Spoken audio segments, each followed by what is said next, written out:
Just because something is faster doesn't mean it's of quality. Just because you have a lot of something doesn't mean it's high quality. So it's a balance of having rocket fuel in your process from AI is amazing and absolutely leverage that. But that does not mean that you're going to get the quality outcomes that you're going for. And in fact, it means you're going to have to be 10 times better at being an editor, at being a curator, because that speed can generate so much that is actually not of use or that has been done before. What we design and how we design are changing because of AI. It's happening faster than anyone could imagine. Our guest, Sara Vienna, has been designing a new relationship with AI, and she's been doing it for years ahead of others. She's the Chief Design Officer at Metalab, one of the top design consultancies in the world. She leads exceptional design talent who are leveraging AI to its fullest. Sara has shaped the technology landscape for some of the biggest brands in the world and tomorrow's disruptors. We've got a great responsibility. It's not time to move fast and break things. You can break things in your own safe little sandbox, and I recommend doing that. But what we don't want to break things at a cultural level. And if you're releasing something out into the world that can hurt people, that has the potential to, it's not the question of like, oh, what's the happiest path? You also have to ask the question of what's the worst thing that could happen? This is episode 26, and we're discussing designing a new relationship with AI. This is the most important episode yet because we discuss shifting our mindsets about AI, design, and value creation. That just because something is faster doesn't mean it's of quality. The great responsibility of designers to question our work. To challenge yourself and experiment or you'll get left behind. And that consumers will put money towards experiences that are valuable. As the Chief Design Officer, Sara leads Metalab's research, strategy, and design to ship best-in-class products. Metalab, recently listed as one of Fast Company's Design Companies of the Year, made its name designing for companies like Slack, Uber, Pitch, Instacart, and Headspace. The team continues to leave its mark across emerging startups and household names such as Suno, Midjourney, Nike, Pika, and The Atlantic. Sara is also an advisor to Metalab's venture fund companies, helping early-stage startups become the next unicorn. She lives on the island of Oahu, Hawaii, with her family, including 2 rescue fur babies. Follow Sara and Metalab on LinkedIn at Sara Vienna and Metalab. If your passion for this work starts to dwindle, you need to take a break. If your passion for solving the problem all of a sudden is not clear, you got to take a break. You've got to think of another way to challenge whatever you've got going on inside back to getting that energy towards problem solving. Because if you don't, you're going to find yourself left behind. And managers see it. Thank you for listening to the Design of AI podcast. We provide a pragmatic and practical deep dive into what AI can do and how it's transforming industries. We help designers, researchers, and product managers excel in a rapidly changing future. If you find this strategic content helpful, make sure to follow us on your favorite podcasting app. It really helps us if you leave reviews. Thank you, Sara, for joining us. Our conversation today will be about where design is heading in the future. So you've had an amazing career, you've worked on some really interesting projects. How have you seen design and the design material changing over your career? I don't want to make this an answer that I designed uphill both ways in the snow. So that's definitely not the answer. But, I'm a traditional graphic designer. I was trained by some of the best. And while I went to portfolio school and all of those things, I actually learned my experience on the job. So I've designed everything from brand identity, I hand-coded websites back in the day, magazines, books. I even designed makeup early in my career.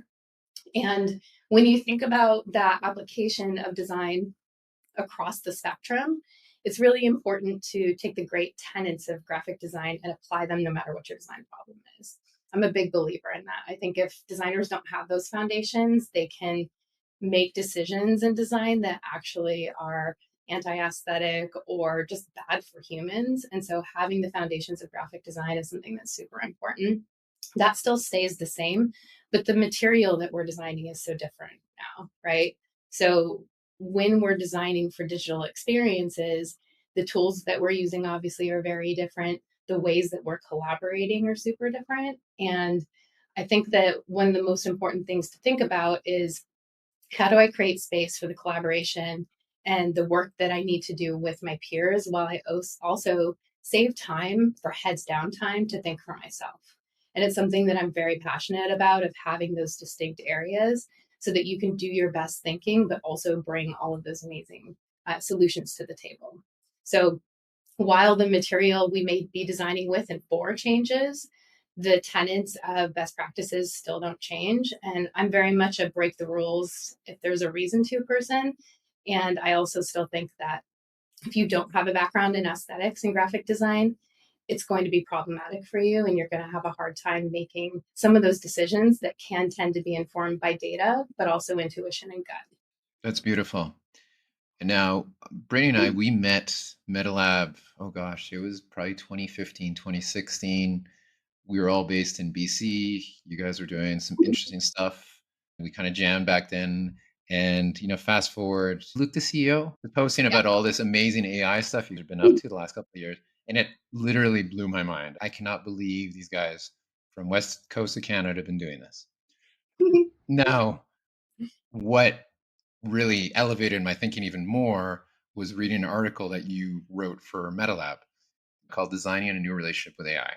Yeah. That article is equal parts visionary, pragmatic, practical. It's beautifully written and it's immensely powerful because it's so true and actionable in a lot of ways. Why was it important for you to write this piece right now? Yeah. I mean, thank you for those kind words, by the way. And Metalab, the last decade, I'd say we've been like the best kept secret in tech, right? And a lot of people, when they find out where we're from and where our roots are, oh, it's, these very sweet little Canadians out of BC. And we are a global team. We've got designers from Australia to Amsterdam as an example, but those roots and a little bit of that like Canadian sort of quiet confidence still exists with us. So we're really careful about when we do put things out into the world. And I think when I was thinking about writing that article, it was percolating for me for a long time. And it became a situation where I felt like if I don't say something, then there's a vacuum here, because there is a lot of fear based content out there of design basically like being eaten by AI, right? And on the other side, a lot of content that's just only sunshine and roses and doesn't look at the realities. I'm an optimist at heart. That's the only way I can actually do this job and be a designer, is because of my optimism and wanting to help people. And helping people can have a very different variety of definitions when you think about it. But I don't think, honestly, AI should exist if it doesn't help people. And so when I was thinking about it, I can't put something out in the world that doesn't feel authentic to me, right? And when I think about the harm potential, but also the potential for good, those two things and holding that tension is, I think, where most of us as designers are right now. And so teasing out the things that actually can give designers tangible ways to design for value, to design for differentiation, to design for experiences that reach people on an emotional level, that was my goal. And I still think we're in a really nascent stage, of course. And so if we don't set the foundations now as an industry, then we will definitely go down a path that will be detrimental. But if we make some agreements together as we go forward and are driven by values, then ultimately I think we can design amazing things that are going to solve real human problems. So that was my goal with the article. I'm glad it resonated. I love that. I think for myself, so I'm a researcher, but I work on a strategy team and, in an agency and with big brands. And I'm constantly having this like push pull of, yes, you have clients who need to make money, and yes, they need to be sustainable in the long run and whatnot. And they're really excited by this. But even in the words that we choose to use in how we put forward a strategy or a vision or even features, it's like we need to choose words that reflect the humanity and the experience and the value that it's creating and having like true value. not just saying, oh, we will, make something easier or remove time. It's like, what is true value that someone actually needs in this? And so I think for me, that's why I also loved that you refer to it not as, pillars or a structure or a design system. And instead, it's really rooted in that behavioral shift of mindsets. So, major mindsets. And I thought that was really powerful because that's not something that designers can get behind. That's something that everybody who's working in this space can get behind and can see the implications on users on the other side of that. For everyone who's listening, so the 5 major mindset shifts that you had articulated were going from overwhelming to curated, going from clickbait to valuable, going from questionable to trusted, from generic to unique, and from rigid to generative. The brands have been promising consumers those qualities and those capacities for a really long time. So, why do you believe that now is the time that it's actually possible to shift to being more curated, valuable, trusted, unique, and generative? When you think about it, these are forces that, as a designer, and all of us, we're not billionaires. And AI is happening, whether we like it or not. And I'm not a believer in letting things just happen to you. I'm a believer in owning part of the conversation and driving a definition of the future that I want to live in, but I also design, right? And so when you think about that, it's like, right, like I get to work with some of these people every day, and their goal is obviously to make a sustainable business in this capitalist economy. So when you think about that, that's like, okay, that's a real reality, right? And what we need to do is actually change the definition of value, because I still think we own that. As consumers, we put our money where we see value. So instead of buying in, for example, to the networks that put AI slop all over, how about you put your money and your engagement and your attention into things that bring true value, right? Now, that takes education, that takes awareness. A lot of us who are in the space right now can see the AI slop and are almost blind to it, right? But the vast majority of people are seeing that right now and actually don't know the difference. And that I think is very dangerous. But if we change the incentive and if we start putting our money where our values are, I think that companies will follow suit. And that's very much what we drive our clients to when we work with the amazing humans that we work with at Metalab, is creating value for people that also benefits them as humans. And that value creation, consumers spend either their time and engagement or money on experiences that bring them value. And so if we can continue to design products that people trust, design products that cut through the noise, design products that are differentiated and unique, we can actually design something that's going to push us forward rather than hold us back or divide us. I like that. Do you feel then, your own personal opinion, that this is a liminal moment of AI changing what we can design? Or do you think it's about designers rewiring themselves and getting back to those core values? Whenever I hear a question like this, it's funny because I'm like, both, right? I think that designers absolutely have to rewire themselves. And some of them you can see that live, especially if you're one of those people who are, wow, there's so much going on in social, I'm overwhelmed by it. You don't have to tune into all of that. All you have to do is kick the tires in the way that you see fit. And that sense of experimentation and the joy in like making little experiments and learning from them, that's what I think we need to do. And there's so many designers right now that do that naturally. So it's taking that spirit and applying it to where you're going in your career today.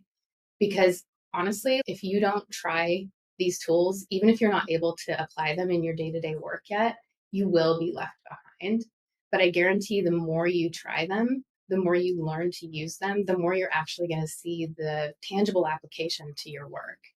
And if you marry that with, like we were talking about on the upfront, a reverence for aesthetics, like really caring deeply about style and what looks good and what functions well, you're going to be able to make yourself a really important part of a potential design team or even individual contributor or freelancer, because you've got this arsenal and ways to solve problems that will be better and faster. So there is that change that designers do have to accept. And I very much believe so. Change is constant, right? There were big changes that happened in our industry when everybody started co-designing, right? And designing in the browser. And so when you think about both, it's also thinking about how can I set myself up for success, right? It's rewiring, but it's also changing what you can design.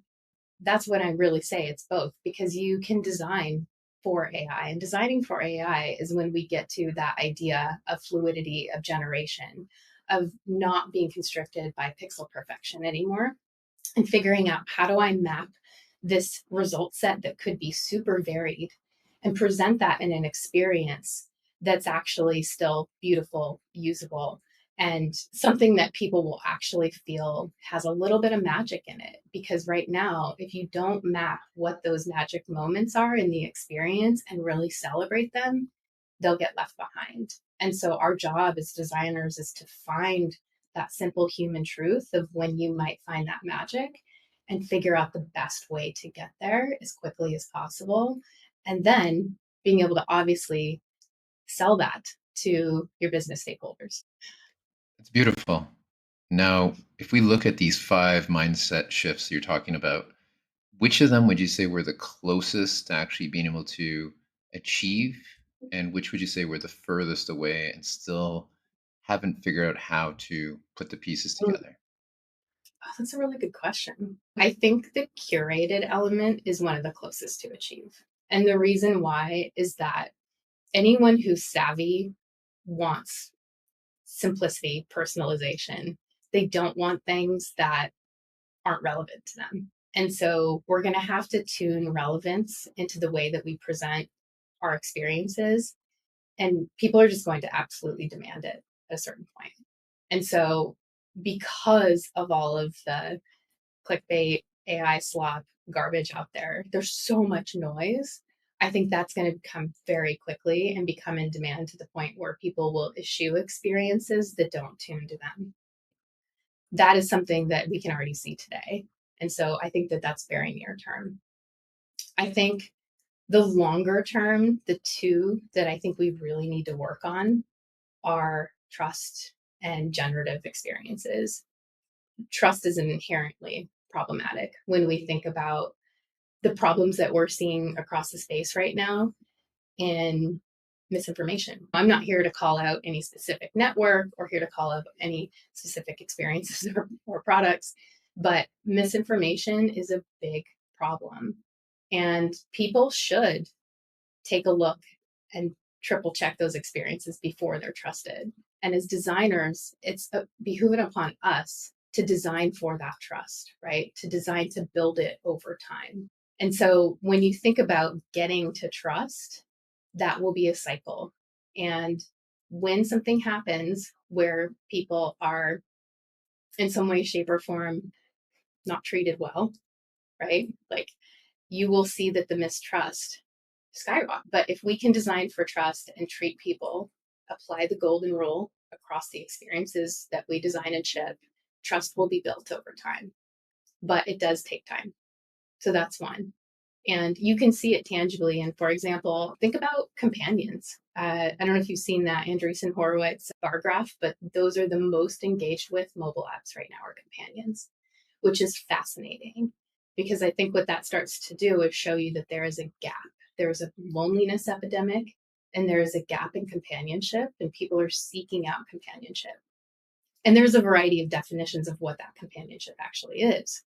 If you think of companion AI apps, and then you think about trust, how quickly do you get to trust with those? And how heavy is our responsibility as designers and makers to make sure that we don't exploit people when we have earned that trust? So that's a really, really big one for me. And the second one is a bit more just about the mechanics and the overall general nerdiness of being product designers. And that's designing interfaces that generate and respond to the result sets just in time. And we're still at the very early days of that. What we're going to start to see are those rigid design systems, rigid brand books are going to start to be challenged by the way that these result sets present themselves, because we're going to have to design for fluidity in a way that I think is going to challenge a lot of us who are control freaks with design. That's another one that I think we have to work on really thoughtfully as a community. With these 5 mindset shifts, I'm sure designers have asked you a lot of questions, perhaps pushed back on how to achieve some of these, or perhaps what steps they should take to do it. Do you have any advice on what the starting point should be on what to do with these lessons you put forward in your article? Yeah, I think to this point, it also becomes like it's a little bit of a blank slate syndrome as designers sometimes, right? I also think that with AI tooling and everything we have at our disposal, you don't necessarily have to start from a blank slate. But when you're looking at the design problem you're trying to solve, the most important thing to do in the beginning is to define that happy path. What is that path that gets the user from A, the problem, to B, the solution? And how do we design something that feels seamless along that path?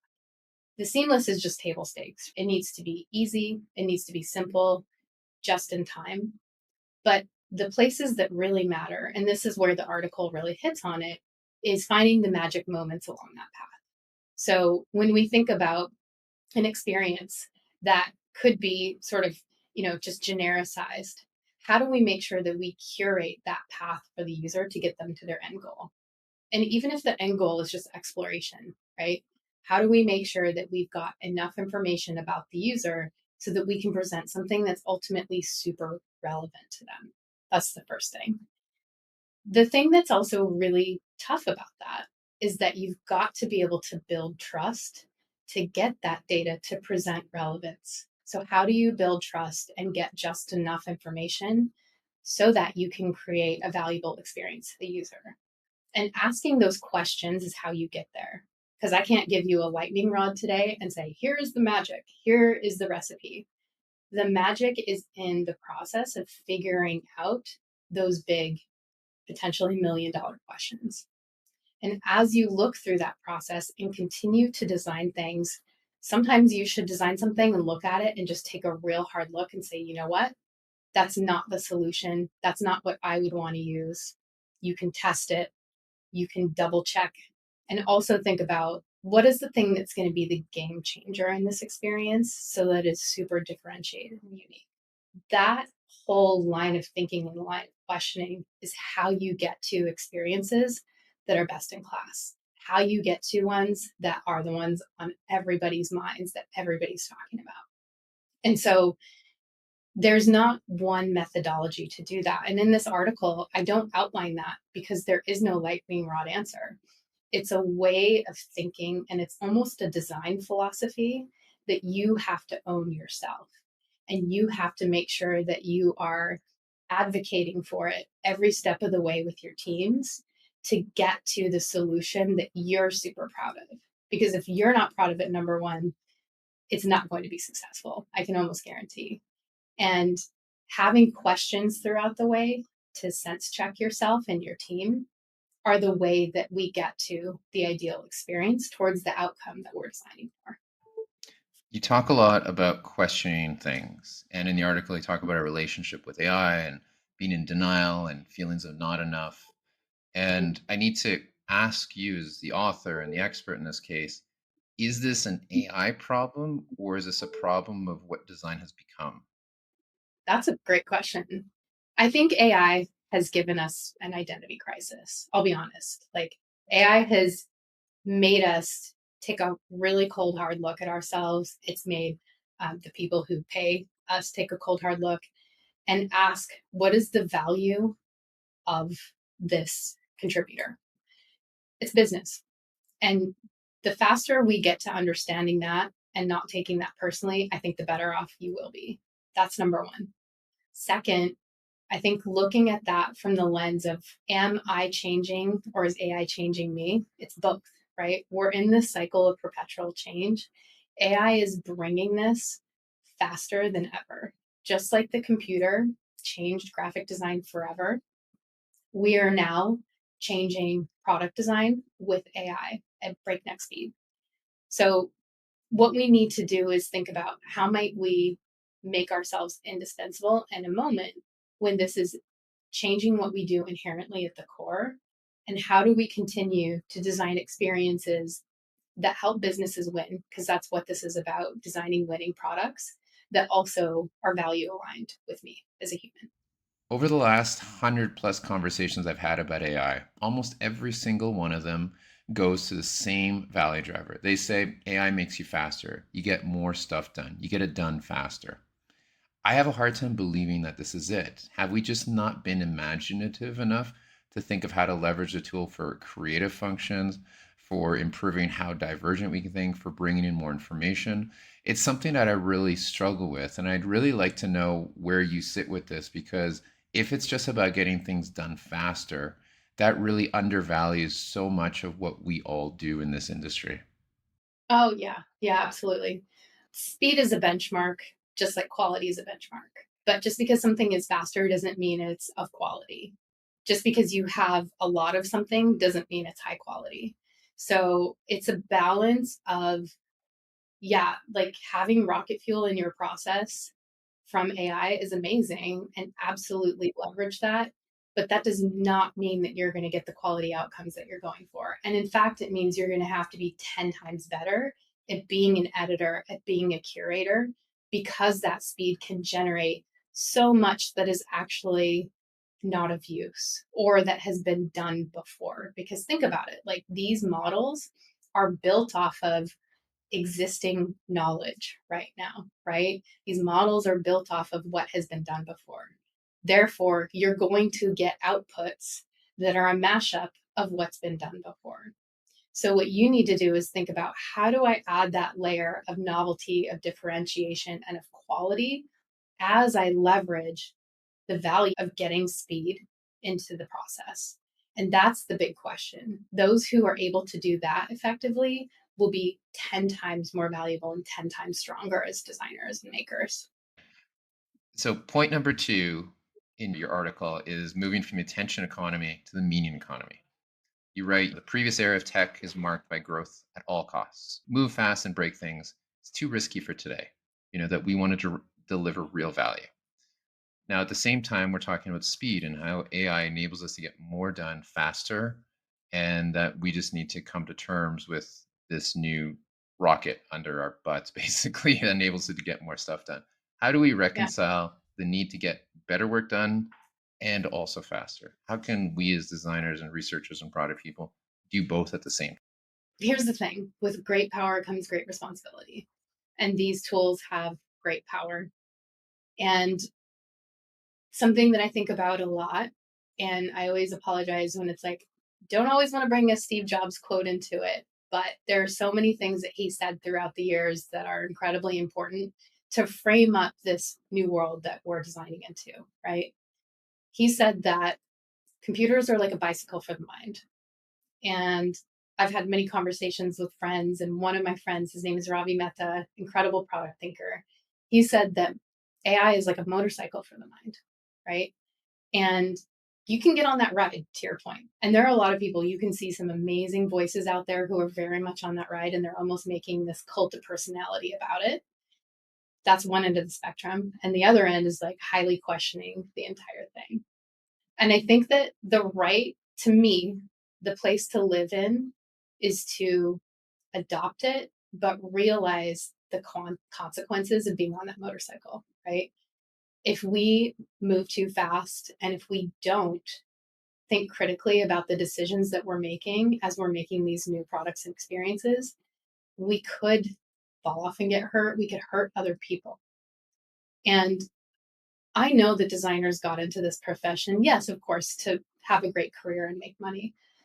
But designers are not here to exploit people or hurt people. Designers are here to make the human experience better.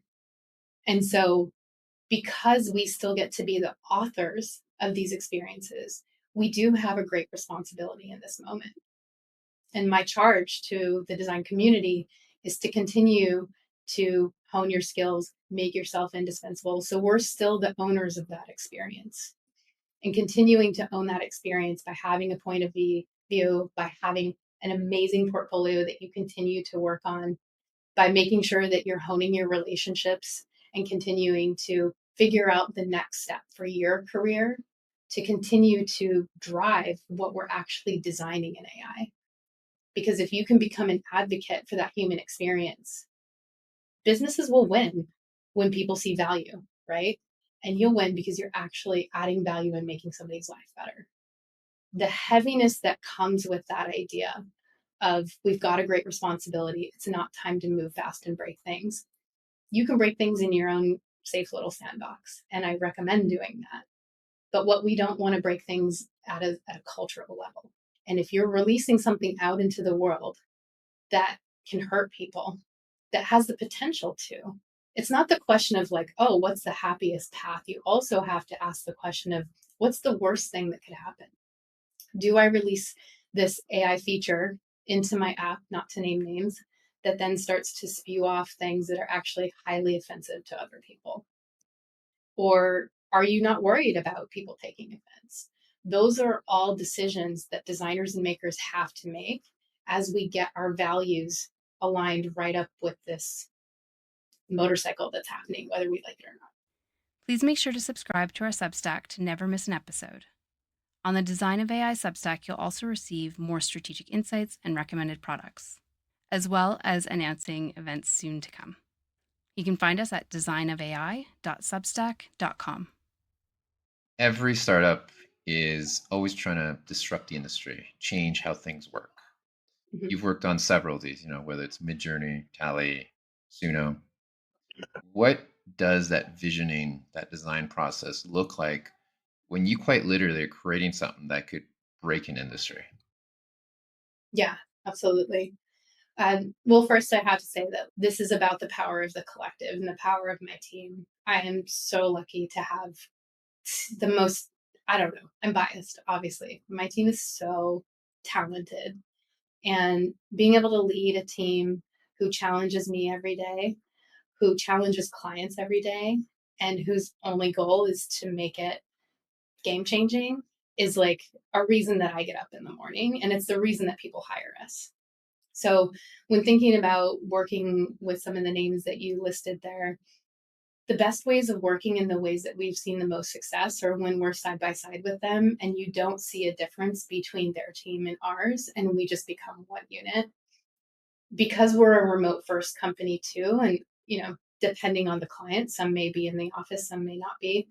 What we end up doing is figuring out ways of working so that we can break those barriers down, so that we're not as worried about what company do you work for and what title do you have. It's all about what have you made and what is the value in what you've made today, and how have we pushed this project forward and this thinking forward. When you start to apply it to an industry, that's where it can be quite threatening for some that are actually in the industry and making their money via the ways that this AI might actually threaten them today. And you have to hold space for that. And you have to think about that critically. I think that working in an industry that challenges the norms and asks what could be if we democratize access to a thing, and AI is just the vehicle to that, right? It doesn't mean that every output is going to be amazing. It doesn't mean that they all can be bangers. But I'm a believer in democratizing access to the creative process. And so when we work with companies who are looking to do that, it's a very interesting space to play. Absolutely. Now I'm looking at mind shift number 5, moving Mhm. from pixel perfect to generative systems. And I feel like designers probably really struggle with this one because they've been taught to do design well, that it's a craft, that you have an imprint that lasts in this experience. You have to think about the user, you have to think about the journey. It's a system, there's artifacts, it has to be beautiful. Now, defining what a generative system is, it's kind of complex. It's something that's uncertain, it's something that spins itself out, it's something that can't be QA'd. How do you help designers and product teams and clients imagine a world where products basically generate themselves? I think this is one of the most interesting and challenging parts of product design right now. What I'll say is that craft is not just about pixels or the pixels being exactly so, or everything in its right place, as much as I like to design and listen to Radiohead in particular about everything being in its right place. It's more about how do you design a system that actually can respond and ebb and flow based on the content and based on what's being presented, and also based on the vibe. If we understand the result set and if we can add a taxonomy layer around the result set to the vibe, let's say that you've output video from a prompt. What if the interface starts to change and evolve based on that result set, based on where the AI is trying to predict you may want to go? What if it's telling you, like, hey, your initial prompt was X, and now I can see you might be wanting to go to Y?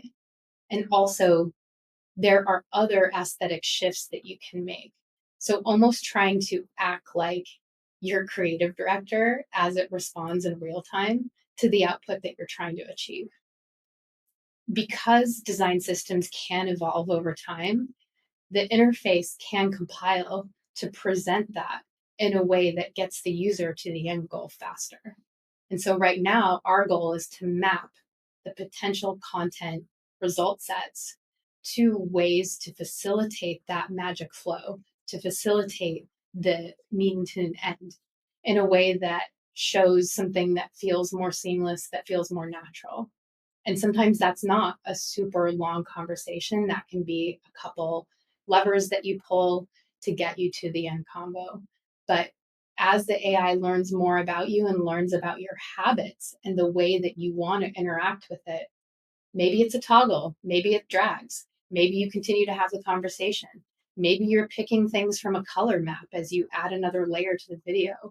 Imagine the modality of inputs changing as it learns more about how you want to interact with it and how you create best. Is a fascinating space. We're very much playing around with this idea right now in a lot of our client work, and I can't wait to release something on what we found, because it's not just about a shiny demo of the UI compiling itself in real time. It's so much more about what the user is trying to achieve and getting to that magic moment when it works beautifully and it also produces the intended outcome. I've messed around more than I'd expect to have with Runway and Midjourney, Suno, and it feels like there's a shift number 6 here that perhaps is could be discussed, and is the shift in the reality of the user. Because I went into those products having a very deterministic goal, but I walked out with a very generative mindset in terms of what they do and what role they fill in my life. So Suno, I started using it as a bit of a joke. I sent my friend songs about him to kind of trip him up, and he's like, "Why is there a song with my name in it and it talks about my life?" And it was comedy. I've used Midjourney in all kinds of ways, and it's terrible at so many things, but things it's good at are things you wouldn't have expected. How do you reconcile this future where quite literally products are being shipped out? We're not sure what they're good at, but there's something that they're amazing at. And once people figure it out, it really changes everything. I think that that's when you start to even see some of these earlier stage companies pivot, right? You start to see them realizing that the intended outcome wasn't necessarily what they're getting today, but they've hit on something that's even more magical and more exciting from a business and ROI perspective. And that's why I think the spirit of experimentation is so important. That's why I think that designers' challenge is to continue to experiment, because what you're going to be able to do is see how those things, even if you're just playing around at first and making silly songs, how it can change the way that you work with a variety of tools, not just the tool you're using in that moment. Because prompting is also an art, and curating and editing things down to having that high quality output is also an art.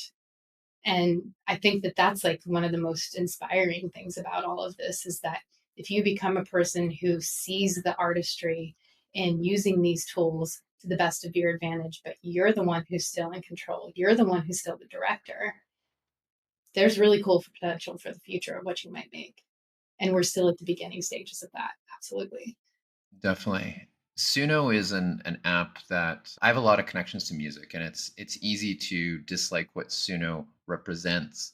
But the more that I use the application, the more I recognize that it's more akin to graffiti than making music.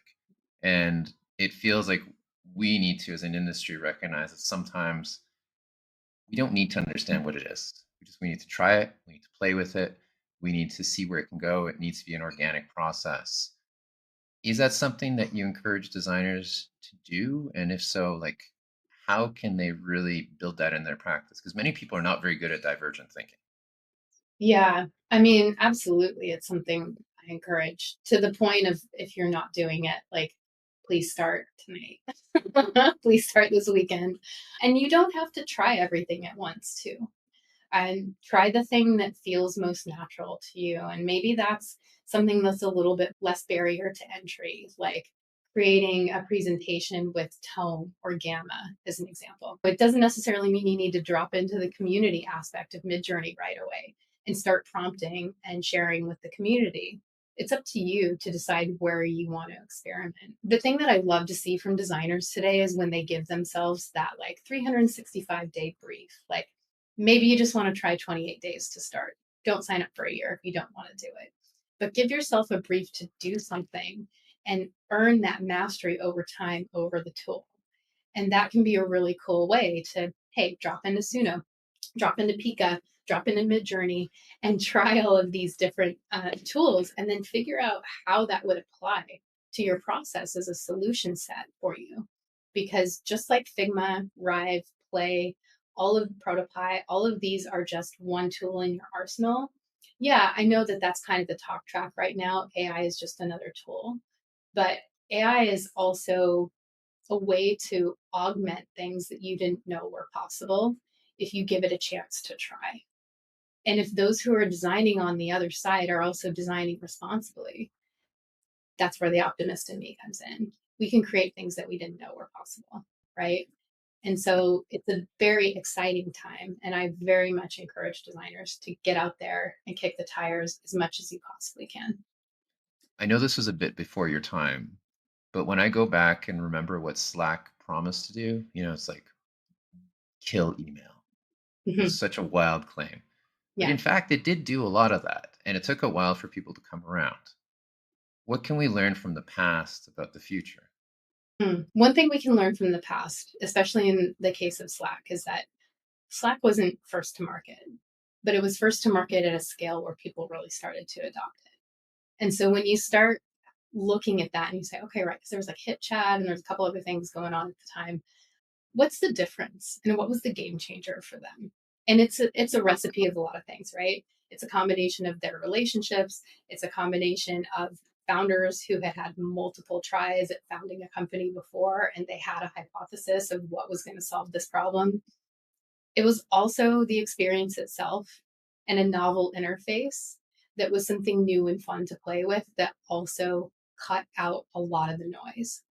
So it was doing the job that a lot of products should be doing for us today. So when you think about those learnings from Slack, applying them to what's happening with AI for productivity today, you can start to see the ones that are becoming game changers rising to the top. And the reason that they're rising to the top is because they're actually solving a real human problem and a simple human truth. Now, that doesn't mean that the evolution of these products always does that. Today, there's a lot of people who complain about their Slack intake, but Slack is now a natural part of the majority of all of our jobs, especially if you work in tech. And the communication and the need for communication still stands. And if you can design an experience that actually serves that simple human truth, you're going to have a game changing product if you've got the rest of the ingredients right. If we were to chat again 1 year from now, what do you think would be different about your article? You know, it's so funny. I very much see myself as a present minded person. I've always lived in the present. Some people live in the past, some people live in the future. I don't fancy myself a futurist at all. I do think that one of the things about this article that we're going to start to see is that trust is going to be bolstered either in a great way or actually hindered by some of the things that we start to see release in 2020. I think that we should stand up and put our money where our values are when it comes to these types of things and try to change the incentive for businesses to continue to do right by humans. Keeping us in the mix is the only the right way to go. So I think that the trust component of this will have a whole new set of considerations that we're going to need to talk about. These are hard ones. These are ethical considerations, right? These are considerations where you're going to have people who are divided over the potential decisions or the potential outcome or the potential impact. But it's in our face whether we like it or not. So the article will change very much in that way. I also really look forward to the generative component of this having a lot more tangible evidence of applications across the industry. And that's what I'm going to be super fascinated by is like, how do you handle generation and generative interfaces from healthcare to finance to, and that's risky, right? Finance, like you're getting into a whole other sector of consideration sets of how far is too far when we think about generative interfaces.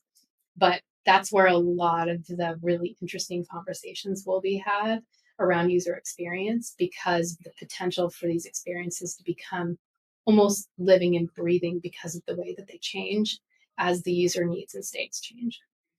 Something that really stands out, and I haven't thought about this until now as I'm watching these 5 mindset shifts on my screen, is Mhm. that for one part, I'm a data minded person. Brittany is too. What you've put up here are very measurable brand qualities. Those sorts of things that you can track on a year over year basis and see, are we achieving our goals? And from the design function perspective, that's good because that's a way to validate the work and verify that you're actually achieving the end goal. Now, the other thing that is fascinating as I look at these, you've basically distilled the qualities of a human interaction to 5 pieces. And it makes me wonder if human centered design is over and we're actually trying to design human esque interfaces now. And it creates all kinds of paradoxes, but it is fascinating that now designers are not trying to build the best solution given all the constraints possible, but they're trying to build solutions that are as human as possible. What's your perspective on that? I love this as a topic area. Remember when everything was like slick and shiny, and then all of a sudden you walked through Brooklyn and everybody had like an old timey mustache and was making craft cocktails? And everybody was making, like, they had a wood shop in the middle of the city and things like that. And that was like the harken back to like authenticity, right? Everything was about being authentic and handmade and craft. And that was years and years ago. Now, fast forward, I think we're getting to a new version of that. We're getting to this place where people want human experiences that are tangible. They don't want their shiny millennial perfection brands anymore. They don't want the pastels and the photo shoots. They want authenticity from their experiences and the brands that they interact with every day. So, why does authenticity matter? It's a word that gets thrown around way too much. But I do think when you're talking about this idea of more human experiences and designing for this almost human esque experience, you're looking for that through line and that quick through line to trust. Because if you start to see as a user, you start to see experiences that feel potentially too overshiny, right? It's like, what's under the hood? What should I be thinking about this that is not being presented to me in a really straightforward way? And the reason that I think this is happening is because social media has become an unpolished world. The less polished, the better sometimes. And that's where people really can connect with the experience. Now, that doesn't mean that what you design and the paths that you design can be janky. That has to be invisible and that has to be seamless. But when you think about the presentation and aesthetics, it's less about the bright, shiny object, and it's more about getting to that super simple human truth that still underlies the experience. And I'm really excited to see what we can do with that in the next couple of years, because I think we've just scratched the surface of it with, products that are trying their kind of pass at like what that might feel like. So there's definitely a lot of wearables who have tried to connect with people and tried to integrate themselves into this more humanish human computer interaction. We're not there yet. People don't trust that to like live on them.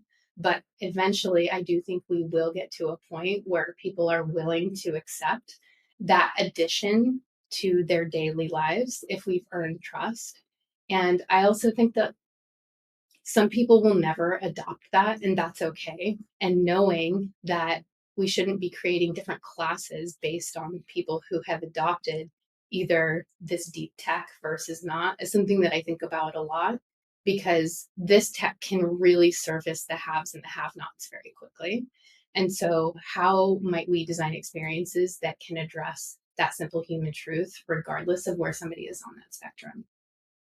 That's something that I think about a lot as well, is how do you allow for people to opt in and out of experiences as well without being left behind?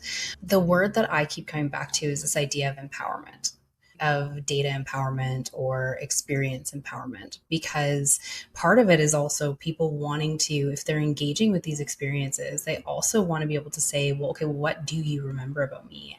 How can I turn off parts of it? How can I say, I want that here, but not there? And so I think that's like a really tricky part of figuring out like the humanity in those experiences as well. The reality is we're trying to learn from people, and people are amazing at this stuff. They can context switch, they can understand what's happening, they can make an assessment even before you get there. Salespeople are amazing. It's crazy. Like Britt and I did a project on about resorts long ago. When you talk to someone who's at the top of their field in that, they can spot things from a mile away. And this technology, as great as it is, has a really hard time understanding something until you explicitly tell it. And that's a big failing of where we're at right now. Yeah, absolutely. I'm gonna be honest, like, I'm okay with that. Like, I still want to be the one in control of the conversation with the machine, right? I think we all ultimately do. And so, how do you design for that? And what Brittany and RP, like, what you're reminding me of, this idea that is old as time, garbage in, garbage out. How, as a designer, can I design an experience for you if you don't give me data or you give me false data? I can't add relevancy and I can't build trust with you. I can't add value if I don't know enough about you. So it's this almost chicken or egg situation when we're dealing with first state. Imagine onboarding experience in the first state of a product experience. You've got to have enough data. You've got to also have enough training to be able to produce something that's of value on the other end. But if you don't have those things married up, what it ends up being is completely irrelevant to the end user, and they will ditch your product. Case in point, if you've ever asked AI to illustrate or draw you, if that AI does not have enough information about you, you will be surprised at what you're going to get. And you better be ready for something that you're probably not going to like and that will likely be slightly biased on the model that you're using. So, that idea of we're only as good as the data that we can collect is something that's really important when we're designing for products, because data will be a new currency. That's not news. But as product designers, what we're learning is how we use that currency to increase trust and relevance in the experiences that we design. This episode is brought to you by PH1 Consulting. Since 2012, we've been working with mid-size and large-size organizations. Our clients have included Microsoft, Mozilla, Dell, Spotify, the National Football League, and many more.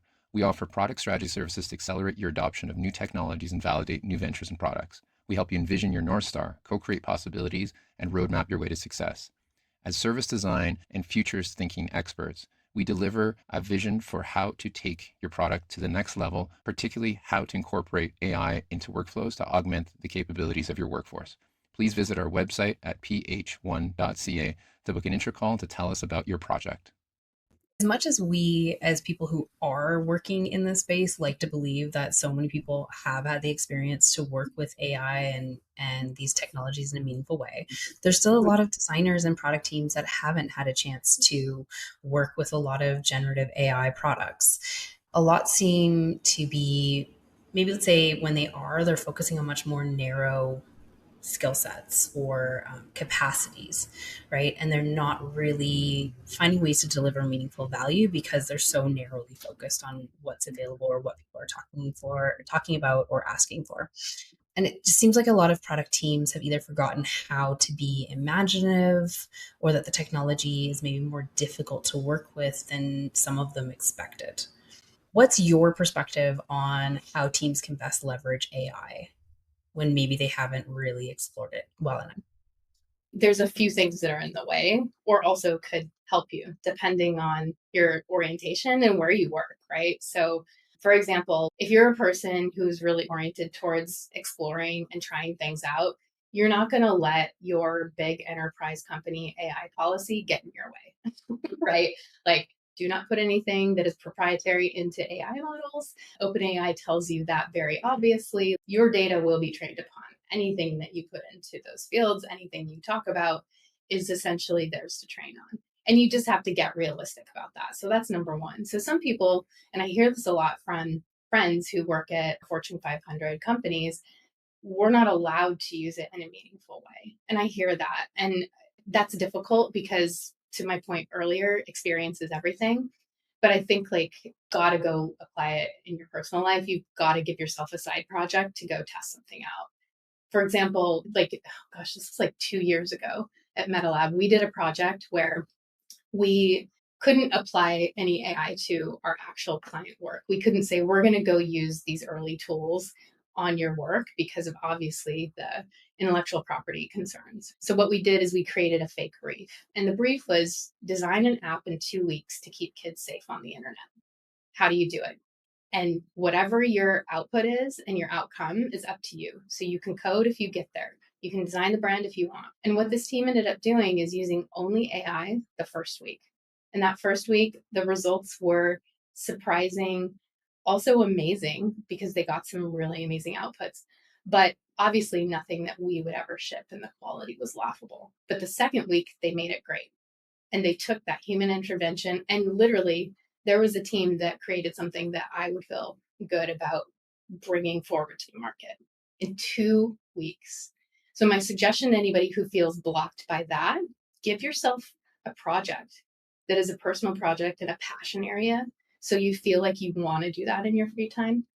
That's one way to crack into it, regardless of where your barriers are based on the context of where you work and their policies. But you've got to do it, is my number one recommendation. And then I think for those who may be able to apply it, but don't quite know how or struggling to do that, the best way is to continue to try it based on problems you have. Let's say you're working on a prototype and you need a little bit of zhuzh to an animation. I literally just got out of a meeting where one of my directors talked to Claude about enhancing that animation and got an output that was something that was demoable to the client. Using it in those places that, number one, don't break any rules because it's a weird world out there. Don't make your employer mad, but also challenge your typical process and integrate it into your process because we're getting to a point where there could be a tool for that. And if you find that the tool doesn't give you an outcome you like, that's still great information, right? It's not ready for prime time. And then you can be the one who is advising your peers and coworkers. Don't use this for that. Use it for that. Here's where you want to spend your time. You can be way more efficient with this AI tool here. And having that point of view and opinion is super valuable, especially to anyone who's leading a design team. These new AI platforms, Cloud, GPT, Perplexity, they're all amazing as a reasoning layer.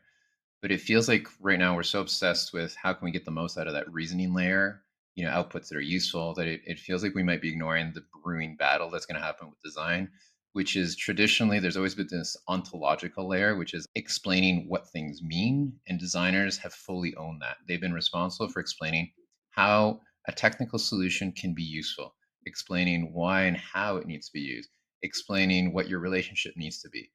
And slowly, and probably at increasing speed, designers are going to be handing that power over to engineers.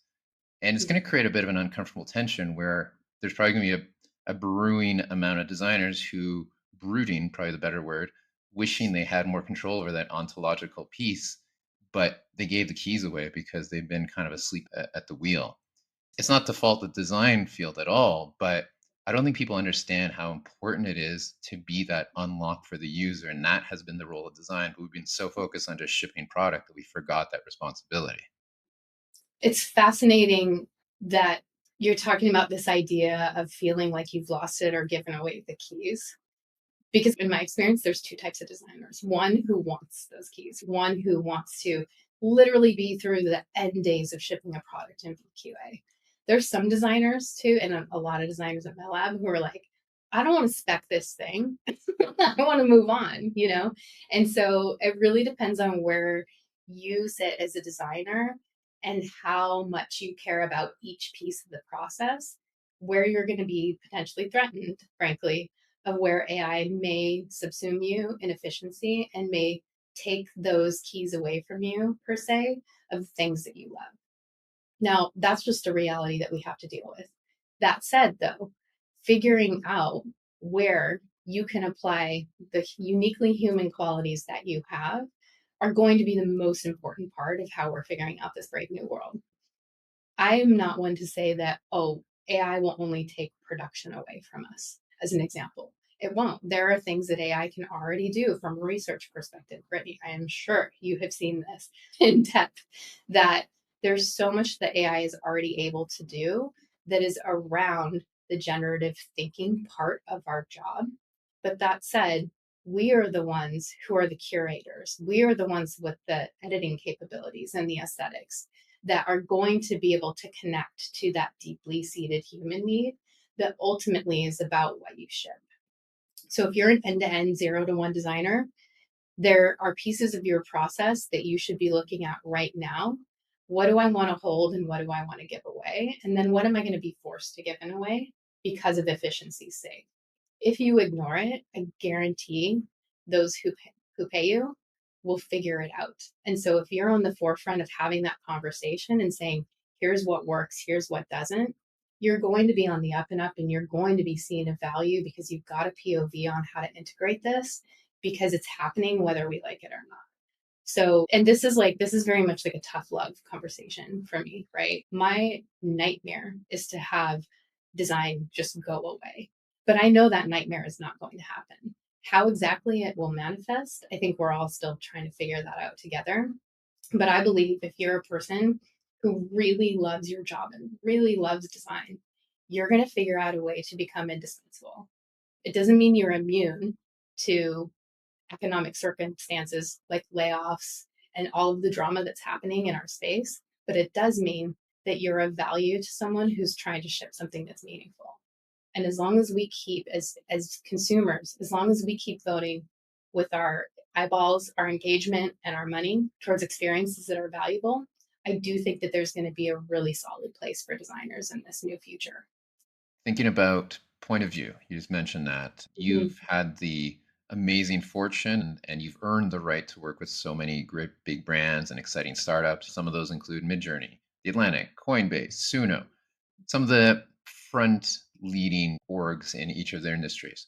I'd love to know, what are some examples you've seen of how AI gets leveraged well, and what are some examples of the cringeworthy AI, just so we can place this in more specifics of what is the future of good design and bad design when you have these tools that make average so easy. Yeah. Oh, gosh, it's such a fun question. Okay. So, first, like the places where there are experiences that I'm very impressed by are ones that give tangible value to people. What does that mean? We worked with, for example, Tally enables people to lower their epigenetic age. So, with a variety of factors that are including behaviors, habits, genetics, anything that has to do with like the healthcare spectrum, what they do is they take a baseline and they monitor that for you, but then they help you lower your epigenetic age. What that means is not necessarily longer lives, even though that could lead to it. It's quality of life. And when we think about how do we introduce experiences with AI that are enabled by AI that help humans, that is a very tangible way. Like, I can't think of anything better than making life better and higher quality for people, especially as they age. So that's one way that I'm very impressed by. But it doesn't have to be as like heavy as potentially life or death or having diseases in your older age, right? It also can be about saving you time day to day. So experiences that help you in any way, shape, or form. So for example, I love the note-taking app Granola AI. that thing is a game changer. And these best in class experiences of people just having time saved are the things that I'm really impressed by. But those are also sort of just the tip of the iceberg, right? I think what I'm most excited about are the experiences that are going to help us, for example, sleep better, because sleep is such a key unlock to your health. Those experiences that are going to actually help you identify cancer or risk for cancer. And, I used to tell designers, like, hey, we're not curing cancer here, but I would love to work on a project where we're actually unlocking the potential to save human lives with that. And we've had a couple that I'm not allowed to talk about that are of that genre and addressing different age groups through the years that actually can make people's lives better. And that's where I really think, okay, that's like such an amazing application of it. The silly applications, like go to a chat bot and have them talk shit to you, it's kind of funny, whatever. Like if you've got a sense of humor, you can poke around in that. But the thing that's, I wouldn't really call this cringe, but the thing that I'm very interested in by, I don't know if you two have seen this and if your listeners have seen this, but the PDF to brain rot apps that are out there. Oh my gosh, they're so funny. Okay, so it's I like, haven't, but now I need to look this up. yeah. Okay, so Brain rot, by the way, being the 2024 Oxford Dictionary entrant. oh, wasn't that hilarious? It was the word of the year. Yeah. I bet there were some battles in that room to decide if that was the word of the year for sure. So PDF to brain rot, and look it up. It's super fascinating. So you know what Notebook LM does from Google, right? Fascinating. You can take all these disparate sources and have them spin it into a podcast for you. Alone, that's amazing. And I was lucky enough to learn a little bit about the background of how these types of experiences with our clients get manifested. Sometimes it's teams who are imagining them in a hack day event. Sometimes somebody just has an amazing idea and some of the top brass listens and they implement it. Those types of things I think are groundbreaking. And the idea that you're able to take all these disparate sources, turn it into another medium, actually enables people to learn faster or learn in the modality that they're most comfortable with. But the PDF to brain rot one is funny. It's actually apps that do just that. It's kind of a rip off of Notebook, right? But it turns it into playing video games or like ASMR in the background. And to me, that's like, all right, I'm trying to learn like physics or whatever. And here I am with a Minecraft track in the background. And how does that work? There's almost just like this weird cognitive dissonance between those two. But I also think it's super fascinating because the generations that are coming up in this era are going to challenge ways of learning. And attention spans are so thin. And so how do we make sure that we're growing the next generations of people who are going to take over this world and teaching them the things that they need to know?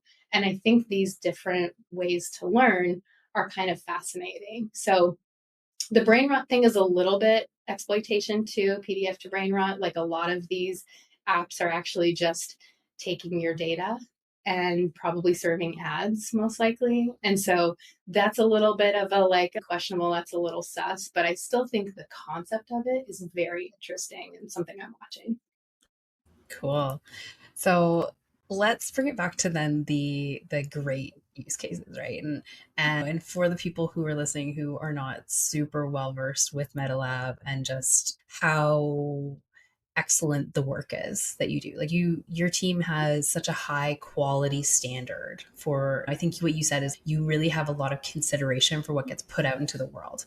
So teach us, right? It'd be great to understand, what is your team's design practice? Like walk us through a couple of examples of how you move from a client brief through to developing a vision and creating concepts. This is a tough one to answer without giving away the secret sauce, to your point, RP. But I think that ultimately so many clients come to us on a spectrum of readiness first when you think about a vision. Some literally have an idea on the back of a cocktail napkin, or it's just living in their brain, and we need to make that real. Some, quite polished and developed, and will have vision decks. They'll have their VC decks where they've secured funding. They'll potentially have some like shape around it. And depending on how developed those two are, kind of depends on how we have to drop in. Our number one goal, no matter what design problem is in front of us is to question it and make sure that we feel like, okay, this thing that we're looking at, does this make sense? Do we believe this makes sense in the future? And so if I'm given a vision document or if I'm given a VC deck, I want to poke holes in a lot of the hypotheses that they have. And it's only in service of being a great partner. It's only in service of getting them what we think they need in order to be successful. Because we design for an outcome. We design for an intended outcome that is going to basically be rocket fuel for their business, but also align with what people want and need. And those two things can sometimes be at odds. So you have to have that tough conversation around that tension as you're shaping a vision. And we find the best way to have that conversation is to make it tangible right away. So when we start engaging with clients, sometimes they're pretty surprised. Majority of the time we're designing week one, and we're designing some things that may totally get thrown away, but we're designing a hypothesis for what the solution may be so that we've got something tangible to look at and to not be super precious about. I think that when you also think about AI and what AI can do to make you less precious about solutions and less precious about the work, that's a beautiful thing. While we still make sure that we're venerating the importance of craft in the right place at the right time. So a little bit of background is into what stage is the client at. But I believe that the magic is in the making. And so you get to the making as quickly as possible, no matter what the fidelity, so that you can have that conversation. And if you're a founder, that's the best way to make your dream come to life. You don't want to see 1,000-page decks. You've already done all of this thinking. You want to start to hold it and feel it and really make sure that you're getting the value out of a partner like us. So just a little bit of insight into the way that we work. So I guess reading between the lines, is your impression that a lot of the service vendors, agencies, consultancies have become too yes oriented? Because I know for myself, Brittany would often say that I bring the most value to clients when I tell them no, I tell them why not, and I challenge things and I make them rethink things, and they have to really dig through, well, why do we actually believe that? So has this industry become too much of a yes industry? I mean, I don't want to bag on the industry because shit's hard out there, right? Like agencies are getting squeezed left and right. And it's tough to run a service-based business. It's a very inefficient business model, right? But that said, I don't think that we should design and build things just because we can. Very much I'm a believer in like just because you can AI doesn't mean you should. And so holding that and I know that creative people and especially people in agencies have loads of opinions on what's going to be right by the user, what's going to be right by humanity. Sometimes that up against a very challenging economic climate can be problematic. And when you are a person who's responsible for a P&L, that can be a decision between keeping your people or having to lay them off. And I just am very real about this stuff because it is the climate that we live in. Luckily today, we're in a great place where we are cruising, we are keeping growth solid, steady, and we're lucky enough to have some of the most amazing clients in the world to keep us going. But I also think that that yes can turn into a yes and, right? A little bit of improv there. It can turn into a no, here's what I'd rather do for you. But ultimately, you still work for them, right? And if you are in a service-based model, making sure that you are building those relationships, earning that trust of the person who is actually your client, and then showing them that your only goal is to give them the most killer app you possibly can find out of this design problem that they brought you. They will begin to trust you, and it doesn't have to be a yes only conversation. Amazing answer. Now, bringing the conversation back down to the designer level, we've been talking about the industry and big strategies and visions, but I'm sure a lot of designers are listening and they're a little unsure, they're a little overwhelmed. They're just, I don't know what to do. A lot of designers I've spoken to personally just they don't even want to bother thinking about AI because there's too much to learn. There's too much change happening at one time. what do you personally have as advice to help these people, whether they're product people, design people, research people, to help them navigate this new paradigm? Man, I mean, when I first hear that, I feel for them. I really do. My read on it can be either it's an apathetic reaction or a fear based reaction. I also have been there at different times in my career. I've been lucky enough to today say, yeah, I'm going to have the confidence to go make a mistake. And if I make that mistake or if I fail, that's okay. And so getting really, really clear about why you do this job is number one. If you're doing this job for a paycheck, I would say like you need to find something else to focus on and another way to make money because at the core you have to have passion. And if your passion for this work starts to dwindle, you need to take a break.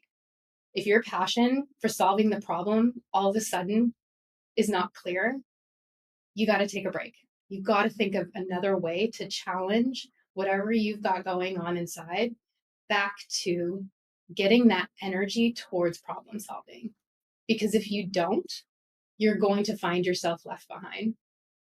And managers see it, people see that, but they also are invested in you growing and learning and becoming the best version of yourself. So work with your managers to do that, right? I'm a big believer in not just managers for managers' sake, leaders in the work. So we're making sure if you're a young designer or even a designer who's not quite sure about this brave new world or a little sus about it all, find somebody who inspires you and work alongside them. And if you can't find them and work alongside them, find them in social media and learn from them as you go. Because luckily, we have this abundance of access to so many different people, personality types, right? Characteristics that when you find your person who is your inspiration, whether you have direct access to them or not, it can be a game changer for your career. So you've got to find something that's a spark for you. It can be a person, it can also be a process or a problem to solve. But if you don't find that for yourself, I just don't know if that's the career for you. And you should continue to seek out advice from a mentor or from someone that you trust as you go through that, because it is very much a mental talk track for a lot of people.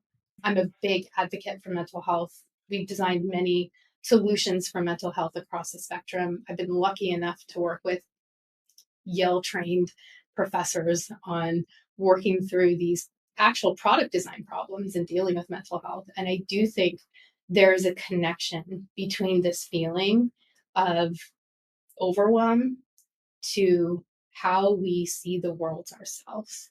And if you start to really crack into that, I think you're going to find that you're going to be stronger for it if you go there. So I want to do the improv thing and say yes and. You've Yeah. talked about spark, you talked about passion, you talked about finding some inspirational. And many people are probably shaking their heads saying, I don't have any of those. And Mhm. there's a fourth option, which is that you might be in the wrong culture. We talked about this with Peter Merholtz a couple months ago, and the reality is designers are being pushed too hard, too fast. They're being put out of their comfort zones, and they're losing sight on why they even started in that profession. And the reality is it could be the wrong culture. Now, I'm wondering, as a mentor to someone, how can you help someone decide and define, is it that I haven't tapped into my passion or I'm in the wrong culture? Oh, I love this question, this conversation many times. And I think like the tough love from me comes out that if you're in the wrong culture and you know it's not good for you, you've got to design your way out of it. You're a designer. You've got to figure out another way to find a culture that maps to what you need and what you want. But that said, sometimes there's a little bit of that boiling frog situation for people. And I think that that's how burnout is created too, where you're in this culture, you want to make it work, you've got the coworkers you love, you've got some good things, but there's also a lot that is impacting you in a way that's overwhelming. And you feel like, wow, like I cannot continue to generate at this pace that they're requiring of me or whatever the problem is. Right. And so my ultimate guidance is you advocate for yourself first.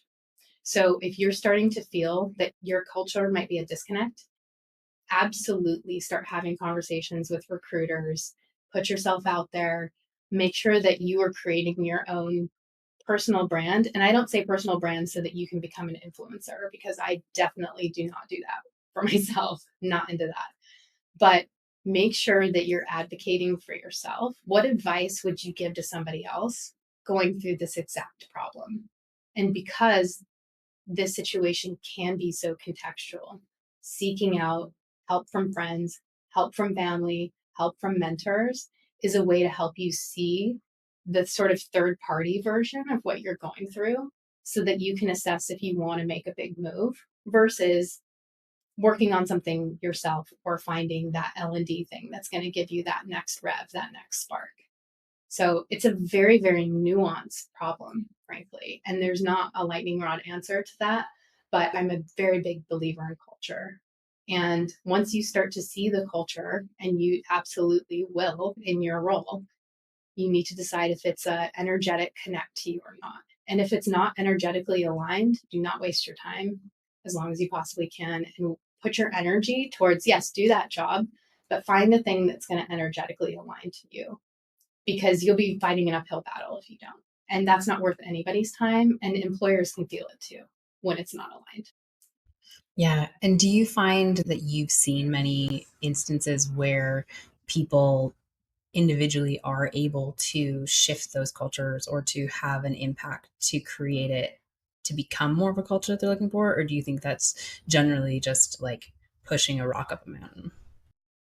I think it really depends on the culture itself and what are the things that are true and that are immovable versus what are movable, right? So scale of company can be a concern, right? Scale of company can be a big factor here. But I've seen people who absolutely have changed their tune by getting involved in ERGs, as an example, or hosting like portfolio review nights and giving back to the design community, or finding that right mentor or coachee connection that actually is a big unlock for them. There's lots of levers, but depending on the context of where you are, you have to figure out what the most impactful lever might be that you want to pull first to get you towards whatever that version of next step is. I think it's almost like a misnomer, like, oh, I'm happy in my job. Okay, right? Like, happy in your job. I think it's so deeply connected to our lives that if those things are all happening for you, amazing, and enjoy it when it does. But contentment and satisfaction and fulfillment to me are much more meaningful, because that fulfillment can sustain you when the ups and downs ultimately happen in your life, personally and professionally. This moment AI seems like a really important one because you can really extract what a culture is depending on how they plan to use AI in their strategy. If they're trying to use it to automate workflows, or if they're trying to use it to improve conversions versus redefine the entire relationship they have with their industry and humanity, that says a lot about the organization, Ross. So think critically about what you're being asked to do. And we've heard from many of our guests that sometimes it's okay to say no because ethics is more important now than ever in terms of how and why we should be using AI.